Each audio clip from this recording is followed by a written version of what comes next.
પુષ્ટિ પ્રકાશ ગ્રંથ પાના નંબર 43 ઉપર શ્રી જમના કહે નિજ જન રહે ભરપૂર, શ્રી ગોપેન્દ્ર તાહી મેં કહા દેખો કો દૂર.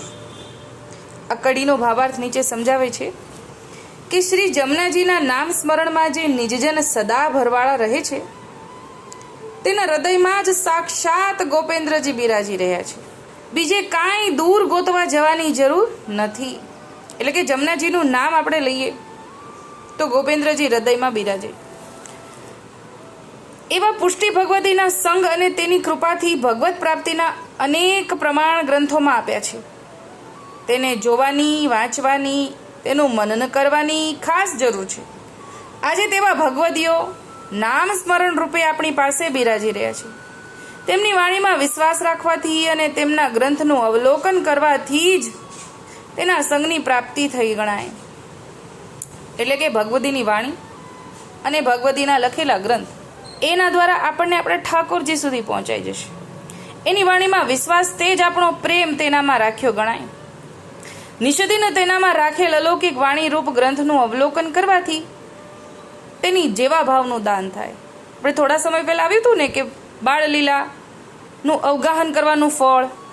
એટલે બાળલીલા ભગવદીઓએ જ આપણને આપી છે. ઠાકોરજીએ ચરબી તોગાર પધરાવ્યો અને બાળલીલા પ્રગટ થઈ.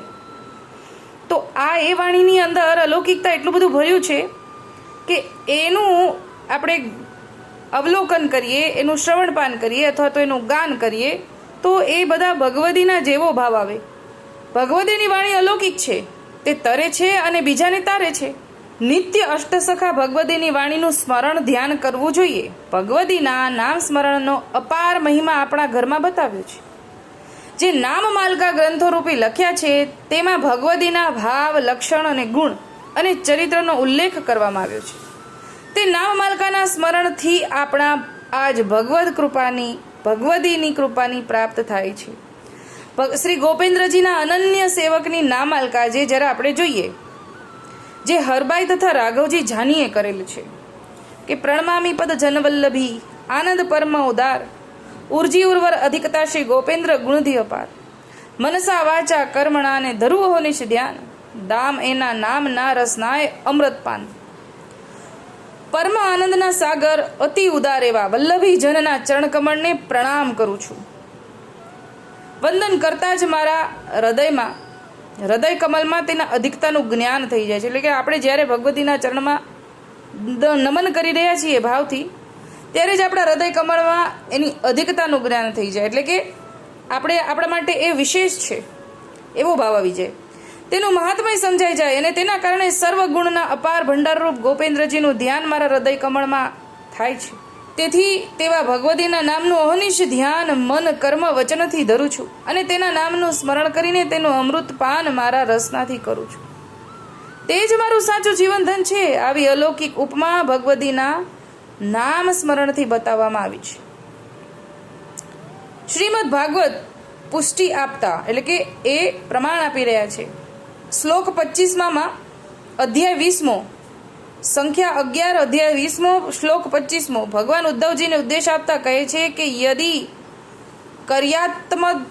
કર્યાત્પ્રમાદેન યોગી કર્મ વિગરહિતમ યોગેન નૈવ દહેદહમ હો નાન્યત્ર કદાચન.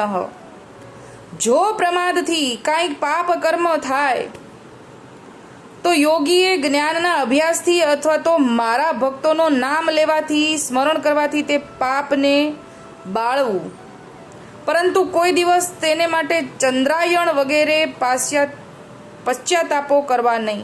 એટલે અહીંયા આ શ્લોકનો ભાવાર્થ સમજાવે છે કે જો કાંઈ અપરાધ પડી ગયો તો યોગીઓ તો પોતાના જ્ઞાનના અભ્યાસથી એની નિવૃત્તિ કરે, પણ અગર એની નિવૃત્તિ કરવાનો બીજો ઉપાય છે કે મારા ભક્તોનું નામ સ્મરણ કરો તો એ દોષની નિવૃત્તિ થઈ જશે. મેં કહેલા ભક્તિ યોગથી નિરંતર મારું અનન્ય ભાવે ભજન સ્મરણ કરનારા ભક્તના હૃદયમાં હું જ વાસ કરું છું. તેથી તેના હૃદયની સર્વ કામનાઓ નાશ પામે છે. તેવા મારા ભક્તના નામ સ્મરણ કરનારને ક્યારેય કોઈ કર્મ બાદ કરી શકતું નથી. તેને કોઈ પ્રાયશ્ચિત કરવાનું રહેતું જ નથી. ભક્તનું નામ સ્મરણ જ તેને પવિત્ર કરી દે છે. એટલે અહીંયા એવું સમજાવ્યું કે નિત્ય નિત્ય આપણે ભગવદી નામમાલકા બોલીએ ને એટલે આપણાથી જાણીએ અજાણીએ દોષ થઈ જતા હોય તો એનું નિવારણ થાય છે, નિવૃત્ત થતા જાય છે.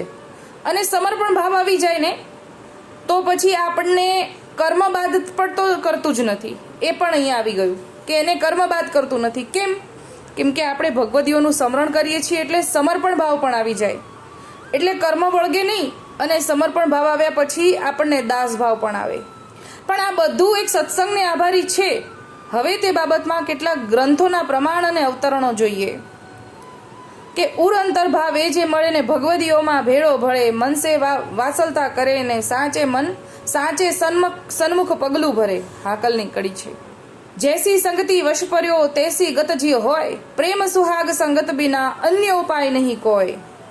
નવલદાસના દોહરાની અમુક કડી આપેલી છે કે પ્રાપ્ત અનુભવ અલૌકિક દર્શન ભગવદી દ્વારા પૈયે, યહ સુખ દિન પ્રતિદિન દીજે દયા કરી, દુરીજન દુઃખ સબ સહિયે, પ્રભુજી આપન પ્રગટ ભય, તબ સેવક ન્યારે કીને, પહેલે અનન્યતા ઉપજાઈ दृष्टि स्वरूप दान दीने, भगवदी द्वारा संबंध करायो भक्ति प्राप्ति तब भई, भगवदी विलसे विविध भातीसो, पुष्टि दान नित्य नहीं.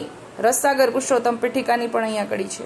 એટલે આટલી બધી કડીઓની અંદર આપણને એવું સમજાવવામાં આવે છે કે ભગવદીઓનો ભર જ્યાં સુધી નથી ઉપજ્યો ત્યાં સુધી આપણને ઠાકોરજીનું સ્વરૂપ ન સમજાય. ભગવદીનો ભર ઉપજે ને એટલે આપણને નિત્ય જે કાંઈ પણ આપણે અપરાધ કરી રહ્યા હોય એ અંતરાય રૂપ બને. ઠાકોરજીના સ્વરૂપની અંદર આસક્તિ માટે, સ્વરૂપ નિષ્ઠા માટે એ બધા આપણે અંતરાય રૂપ છે. આપણા દોષો, આપણા વિકારો મનના અંદરના મલ બધા, એ બધા જવાનું માટે એક જ ઉપાય છે કે ભગવદીના ચરણમાં દંડવત પ્રણામ કરીએ તો દાસભાવ આવે. આ બધા અંતરાયોની થી પણ આપણે નિવૃત્ત થઈએ અને ઠાકોરજીની સ્વરૂપ નિષ્ઠા થઈ જાય ને ભગવદી જેવો ભાવ આવે ઠાકોરજીની અંદર, એવું સમજાવ્યું છે. એટલે નિત્ય મારા વાલા મોહનદાસ કાણાનું સ્મરણ કરીએ અથવા તો મોહનદાસ કાણા આપણને એ જ સમજાવે છે કે એમના પણ કારણિક ભગવદીઓ હતા, તો એ નિત્ય નામ સ્મરણ કરતા હતા. તો આપણે મોહનદાસ કાણાનું જ નામ સ્મરણ કરીએ ને તો પણ આપણે ઠાકોરજી સુધી પહોંચી શકીએ એવું મોહનદાસ કાણાના નામમાં જેટલું બળ છે.